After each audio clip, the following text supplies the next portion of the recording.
Hello, it's Greg House from Green Greg's coming to you on the 7th of November. Time on deck is 16:3100 hours Central Standard Time. Yeah, we changed times here now. And I'll just finish up with my okra experiment. My okra experiment is, hey, the okra came out, it grew. It got ate down a couple times by some deer. And the deer, unfortunately, stymied it quite a bit.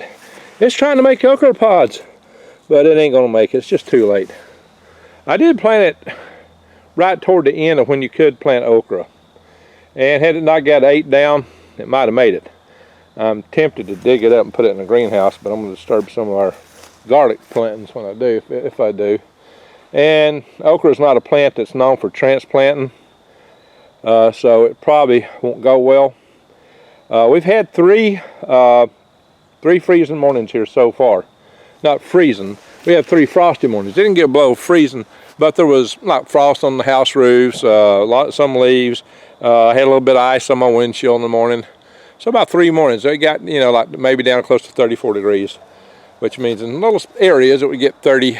Now the good thing is, where I'm at right here in these woods, we're kind of in a microclimate. These trees will provide a lot of protection, and that may be why the okra is still okay, and maybe it will be okay for a few more days, maybe a few more weeks.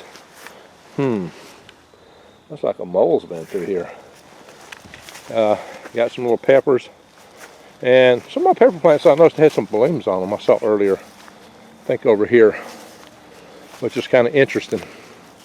Some of them had blooms, little blooms on them. I noticed that when I was driving by earlier. They're not doing all that great. I did see a few blooms.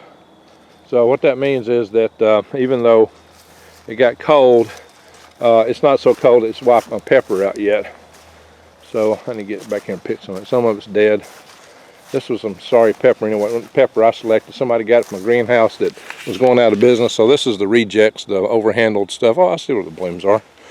Stuff that got overhandled that, you know, a lot of these greenhouses, they put hormones in the pepper plants so that they will look pretty and be small. Look at this, guys. Cayenne pepper's got a lot of blooms on it. So it's not been phased. That's got a few blooms. It's been nibbled on. So anyway, so it's not been that bad right here, all things considered. Even though, let me look here. I'm gonna see if this turmeric plant's there. Yeah. So I got a turmeric plant growing over here too, in the woods, on the edge of the woods. This is on the north side. It's just right on these trees. The sun is that way most of the time. So it's been growing in the shade all the time. It's growing pretty good, but it's got a lot of compost. We got another over here on the edge of a compost pile coming up. It's been doing pretty good. So, yeah, I got some buckets of junk here. It's got to be moved around. But